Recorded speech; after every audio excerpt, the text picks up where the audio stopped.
Bom dia. Hoje nós vamos fazer duas coisas. Iniciar o livro 4 e fazer a correção do restante da atividade, tá? Que eu passei para vocês na aula passada. Então, o livro 4, inicialmente, que é o capítulo 14, vai falar sobre histórias de amizade. Ou seja, um gênero literário que aborda histórias de amizades, como O Pequeno Príncipe. Nós já vimos também O Menino do Pijama Listrado, que é uma história de amizade. Tem esse aqui da raposa, que está na página 5. Olha, o Caçador de Pipas, perdão. Caçador de Pipas, que é de dois meninos afegãos, a raposa e a amizade do pequeno príncipe com a raposa. Caçador de Pipas. Então, são histórias que refletem e sempre trazem lições de vida. Tá? Esse gênero, vocês vão trabalhar essa atividade em casa. Mais tarde eu explico qual vai ser. Vai ser. Eu vou escrever direitinho na plataforma, que é da página 7 a 9. Uhum. Mas o gênero literário é esse. Tá? E são histórias que são baseadas, podem ser baseadas na ficção, como podem ser baseadas também na realidade. Em termos de conteúdo gramatical, o que nós vamos estudar hoje? Vozes verbais. O que é isso? A oração pode estar disposta na voz ativa ou voz passiva. Isso está diretamente ligado com a ação do sujeito. Na voz ativa, o sujeito pratica a ação. Olha aqui, ó. Eu fiz um bolo. Quem foi que fez o bolo? Eu. O sujeito sou eu e eu que pratiquei essa ação. É bem simples. Só que na voz passiva, o sujeito vai receber ou sofrer essa ação. É diferente. E a voz passiva é dividida em voz passiva analítica e sintética. Aí eu volto para o que é analítico e sintético. Analítico é algo mais extenso, sintético é mais compacto. Se eu perguntasse assim, se eu pedisse, por exemplo, para a Júlia fazer uma análise da personalidade de Duda, já que elas são amigas, aí ela ia sair me descrevendo. Que Eduarda é assim, é uma menina alegre, estudiosa, é prestativa e não sei o quê. E aí começar a descrever a personalidade, pontos fortes e pontos fracos. Ia fazer uma abrangência. Mas se eu fizesse assim, Júlia, o que é que você pode me falar de Duda? A Duda é muito legal, é muito ativa. Vocês percebem que é uma coisa mais resumida, mais sintética. Então, o sintético é isso, é algo compacto, resumido. O analítico é algo mais detalhado. Então, quando nós vamos para a voz passiva analítica é formada por uma locução verbal. Olhem aqui. A casa mais bonita foi construída por meu pai. Percebam aqui que eu estou dizendo que o sujeito é a casa mais bonita.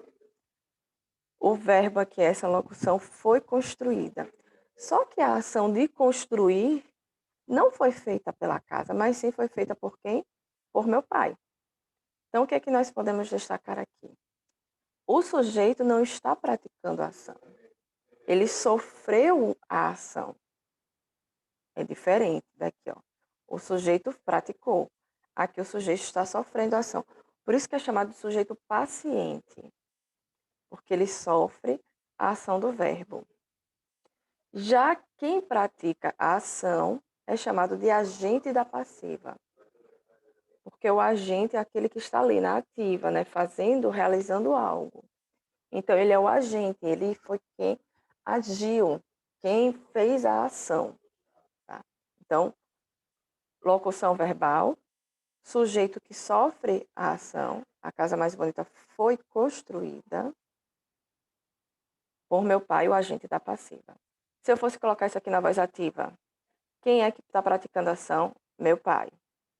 Então, o que, que eu colocaria? Meu pai construiu a casa mais bonita. Meu pai construiu. Eu já estou colocando aqui esse aqui como sujeito, porque ele está praticando a ação. Então, dessa forma, mudaria o sujeito. A voz passiva também pode ser passiva sintética. compactazinha. Ela é chamada também de voz passiva pronominal. Por quê? Porque o que nos indica que ela está na voz passiva é o pronome. Como é que eu vou saber quando é voz passiva sintética? Primeiro, não é uma locução verbal, mas sim o verbo está sempre na terceira pessoa, tanto do plural quanto do singular. E ele está acompanhado do pronome si. Então, olha aqui. Terceira pessoa do singular. Comprou-se o livro. Sujeito paciente, porque quem é que está sofrendo a ação de comprar? É o livro. Eu poderia transformar isso aqui na voz passiva analítica? Poderia. O livro foi comprado. Quando eu coloco foi comprado, eu transformei numa locução verbal. E o livro é o sujeito paciente, porque ele está sofrendo a ação. Mas eu compactei essa frase por meio do meu pronome. Eu deixei ela menorzinha. Então, comprou-se o livro. Ou, outro exemplo aqui, já na terceira pessoa do plural. Vendem-se livros. Se eu fosse transformar na voz passiva analítica, livros são vendidos. Podem perceber que eu coloquei essa observação aqui. Ó. O verbo sempre concorda com o sujeito. Se o meu sujeito está no singular, o verbo estará também no singular. Se o meu sujeito estiver no plural, o verbo estará no plural. E esse se aqui é chamado de pronome apassivador. É ele que coloca a oração aqui na voz passiva, tá certo? Aqui a gente vai praticar mais na próxima aula, na terça-feira. A gente vai começar a fazer essas atividades em classe para que vocês pratiquem. Tá? E eu fiquei também de colocar a correção da atividade da página 57, que é o exercício de fixação. Então, nós temos aqui, ó. Vou apagar aqui.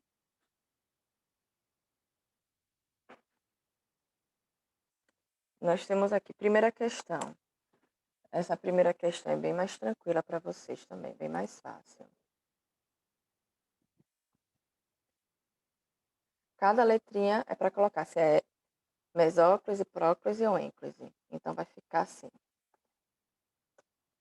Ênclise, próclise, mesóclise, próclise, mesóclise ou ênclise. Segunda questão. Assinale a opção em que a colocação pronominal utilizada está adequada. É a letra D. Terceira questão. Relacione as colunas a seguir. Então, vai ficar assim, ó. 2, 5, 4, 1 e 3. Quarta questão. Analise a colocação dos pronomes oblíquos átonos nas frases a seguir. Quais as frases que estão corretas? É a primeira e a segunda, ou seja, a resposta é a letra C. Na quinta questão, nós vamos usar a ênclise, ou seja, vai ser colocado no final. Como é que vai ficar? Ó? Emprestou o livro a ele. Então, vai ficar emprestou-lhe. A letra B. Comprar o bolo de aniversário amanhã. Então, vai ser comprá-lo.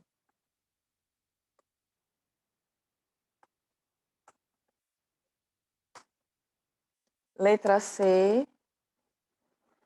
Espere, no caso a nós, no parque. Espere-nos.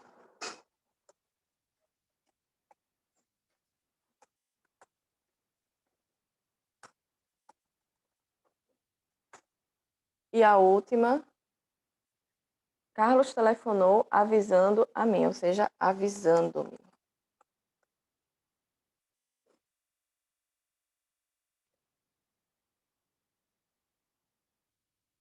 E a sexta questão são questões pessoais, né? A sexta letra A é uma crítica Explique a crítica presente na tirinha.